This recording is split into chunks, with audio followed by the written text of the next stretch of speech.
货车运来了一大堆尸体，女人们笑着将尸体从车上拽下来，见到还挣扎没有死透的，就拎着锤子重重砸2下，手上都是血，没关系，随便摸2下，照样吃得很开心。安代护士在林中逃命似的奔跑着，一群野狗扑上来，对着他又追又咬。村民们将城堡团团围住，沙子害怕的不想睡去。天一亮，村民们就会冲进来，到时候他们必死无疑，说不定今后就再也见不到陈四和市井了。他不甘心就这样结束，不想在沉睡中和他们分离。市井告诉沙子，多亏了他才对自己有了了解。问起他为什么自杀的原因，市井说因为自己绝望了，他被束缚在这片土地上，对自己扮演的生物痛绝。郑雄想要逃走，但是他根本无法突破村民们严密布控，马上就要天亮了，他完全抑制不住自己的睡意。为了不被拖出来杀死，郑雄最终决定回家，请求自己的嫂子救他一命。智寿子刚刚处理完尸体，他淡定地抡起铁棍，将郑雄请进了家门。在路上巡视的村民遭到了尸鬼的袭击，他们将人控制之后，再命令他们去袭击别人。加之更是想要给逃走的老头一把手枪，让他去神社干掉尾崎，这才有了上一集老头误杀了后子婆婆的事。在正准备离开的时候，加之遇到了端着猎枪的神色呆滞的童夫，童夫已经被夏野控制，而夏野给他下达的命令就是猎杀人狼，一枪下去，加之当场毙命。尸体越来越多，很快就没有地方可埋了。尾崎在神社后面的悬崖找到了一处天然的抛尸地，安代护士历经千辛万苦，总算是安全回来了，并将山入是尸鬼巢穴的消息告诉了尾崎。尾崎立马带人前往山入，路口都被封死。尸鬼们一开始杀光了山入地区的村民，就是为了孤立山入。村民们劈开山入的房子，果然发现了众多的尸鬼，甚至连失踪的住持都在这里。受尽折磨的住持终于可以安息了。挖掘机挖开了堵死的道路，尸鬼们很快就被屠杀殆尽，其中当然包括依偎在一起的小车和绿子。看到这里，阿正突然趴在地上大口呕吐，已经够了，停手吧。然而不把同夫家人找出来，这件事就不算完。国道和公路都被封锁，他们绝对逃不出去。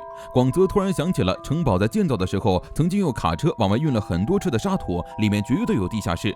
陈思也意识到地下室的存在被发现了，于是将沙子装进集装箱里，让市井带着他逃离。他去做诱饵引开追兵。临走前，市井问他为什么如此效忠沙子。在他看来，人狼要比尸鬼优秀得多，这和物种的优劣无关，只关乎他个人的感情。对陈思来说，沙子是灭亡的象征，一切都会迎来灭亡，但沙子却反抗挣扎着，他就是被这股精神所吸引。陈思开着车冲出城堡，引走了守在门口的村民。市井带着沙子趁机从反方向离开，却正好和准备前往城堡的尾崎等人擦肩而过。市井将沙子带到寺庙，藏进了佛堂的暗格之中。很快，大川就带人冲了进来，到处寻找着市井的踪迹。市井的母亲完全不知道发生了什么，却被当成了尸鬼的帮凶惨遭杀害。趁着村民们将寺庙翻个底朝天的功夫，市井想要带着沙子逃走，却被人发现砍伤腹部。缠斗之间，对方磕在台阶上身亡。市井趁机带着沙子逃进了山里，他将沙子藏在了林中，自己拖着血迹引走了注意。让我们将时间倒回这一切都还没发生的7月份。原子是2个孩子的母亲，每天上学都会将孩子亲自送到学校，并千叮咛万嘱咐不让他们到国道上玩。外地人车开太快，经常发生事故，他害怕孩子们出现什么意外。原子在千草老本的餐厅打工，村子里的人相处得非常和睦。但很快童夫家搬了进来，村子里开始频繁死人，他的公公也病倒了。他想要劝说公公去医院看看，婆婆却说他小题大做，他家老头子健壮得很。结果3天后，公公就去世了。尾崎医生前来确认死因，因为对方生前并没有什么疾病，于是提出要进行病理解剖。因为不清楚病因，她是无法写死亡鉴定书的。婆婆死活都不同意，也不想知道她丈夫的死因，甚至还觉得是没钱给够医生才找她的茬儿。尾崎也被这老太婆气到了，跟她嚷嚷起来。她一直说她老头子很健康，但健康的人怎么会突然死亡？要是之前去医院的话，也许人就不会死了。婆婆被怼得哑口无言，反手打了原子一巴掌，将一切的错都归在了她的身上。很快，原子的丈夫也去世了，原子吓坏了，再加上村子里流行着传染病的流言，她坚定地认为是同夫家那群外地人带来了传染病，害怕自己的儿女也会被传染上。然而，幸运之神并不会眷顾于她。不久之后，女儿病倒了，原子发了疯似的抱着女儿跑到医院求救。那天正好是尾崎的解剖妻子，医院停业，他又只好带着女儿去了江流诊所。然而这所诊所是尸鬼开的，白天根本不开业。原子跪在门前又喊又闹，周围很快围了很多人，婆婆也骂她小题大做，带着女儿回家了。没过几天，女儿和婆婆相继去世，将婆婆的后事交给了殡仪馆。在葬礼上，有村民告诉原子，有人在水口看见见过他死去的公公，说不定他家里人相继去世都是被公公害的。原子终于明白了，他的家人都是被死后变成外地人的公公拉下水的。他辞去了餐厅的工作，将唯一的儿子和自己锁在了卧室，发誓一定要保护好儿子。在之后，千草的母亲去世，并成功尸变回了家。千草欣喜若狂之余，逐渐发现了母亲的不对，见不了光，吃不了常人的食物，渐渐饿得开始发疯。千草不小心切伤了手，母亲闻到血腥味就立刻想要喝下去。在被唤醒神智之后，他慌张地擦干净手，痛哭着自己怎么会变成这个样子。当时消灭尸鬼的行动已经开始了，千草隐瞒了母亲的存在，并决定用自己的血养活母亲。而原子的儿子已经死去多时了，他浑身沾满了儿子的尸臭，目光呆滞着去找千草。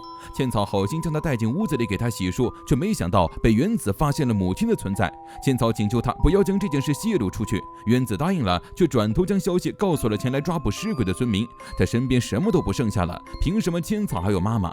原子的精神已经彻底不正常了，他坚信一切苦难都是他公公带来的，于是偷偷准备了火机和汽油，趁着山入地区被挖开，来到了有人目击到他公公出没的地方，一把火将房子和自己全烧了个干净。陈四在街上四处奔逃，但最终在村民的围攻下身中数枪后掉进了河里。晚上，沙子醒来，为了逃避追捕而慌乱逃命。小轩和小昭都被夏野救了下来，好好安置在了村外。小辉隐藏的好还没有被杀，他费尽心思要逃离这里，去大都市过繁华的生活。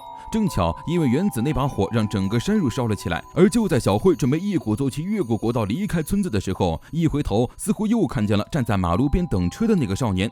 一瞬间的停顿让他被人发现，再想逃已经来不及了。他被数辆拖拉机包围，沉重的车轮毫不留情地从他身上碾过，任由小慧怎么求饶哭喊，甚至大骂。他讨厌这座土气的村子，讨厌这里一成不变的人，他诅咒这座村子从一开始就不存在。然而话没说完，车轮就直直压碎了他的脑袋。见这样他还能动弹，又拿出木桩将他钉死。山路烧得越来越旺，这里没有地下水道，因为停电，井里的水泵也没法用，再加上空气干燥，风力强劲，他们只能放弃山路，将尸体丢进火里焚烧。火焰之中，尾崎看到了夏野的身影，他深深看了一眼死去的小赤和绿子之后，一言不发地离开了。如今最重要的就是防止火烧到村内，闹出这么大的动静，外面的人迟早会发现了。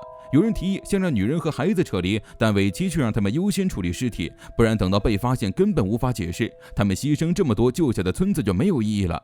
尾崎指挥孩子和伤员先到国道旁避难，将尸体扔到神社后面的地狱穴，再派人巡视村子，清理到血迹和毁坏的房屋。一路奔逃的沙子找到了倒在地上的市井，对方已经没有了呼吸，以大川为首的村民已经发现了他的行踪，沙子只能离开市井继续逃命。至于夏野，则是拦住了从河里掏出的陈四，阻止他去救援沙子。他之前吸过尾崎和同夫的血，有了和陈四一战的实力。人狼和尸鬼不一样，一次都没有死过，他们刚刚接近死亡的深渊就变异了。夏野的父亲以为他死了，找来了殡仪馆，这才让大家产生了误会。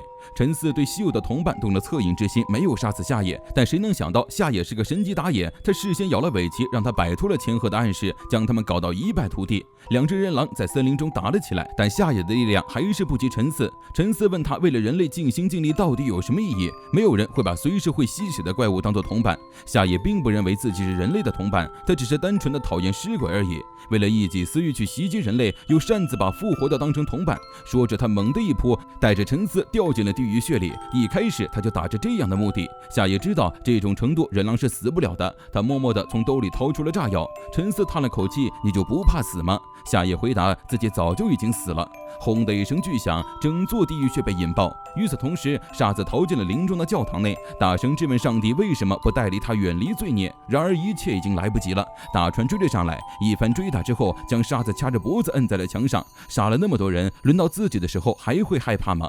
一个地方有一个地方的规矩，外来人要和村里的人搞好关系，年轻的人不应该比老人先死。他让这里的规矩支离破碎，就只能去地狱了。说着，大川拿起木桩，准备将沙子的胸膛贯穿。然而下一秒，他自己先鲜血直流地倒下了。市井尸变成功，杀死大川，要带着沙子逃离。但沙子已经没有了求生的念头，他终于下定决心舍弃自己了。然而市井却告诉他，自己变成了尸鬼之后，终于明白了，神从来都是一言不发的。他被世界孤立的的时候，同时已被免除在了神的范围之外，连被问责的机会都没有。但即使如此，沙子仍然没有对放弃神的希望活了下来。火势最终烧过山若，将整座外场化为了火海，尸体根本处理不完，剩下的村民只能坐车逃离。结果村子还是被毁了，一切都被付之一炬。消防车紧急驶向外场，士警带着沙子驶离了外场。好家伙，这下算是白忙活了。罪魁祸首哭一哭就安全脱身。尾崎虽然凶险，但也和在尸鬼的斗争中获得了胜利。只有夏野那个15岁的少年，永远长眠在了那座荒凉的村庄。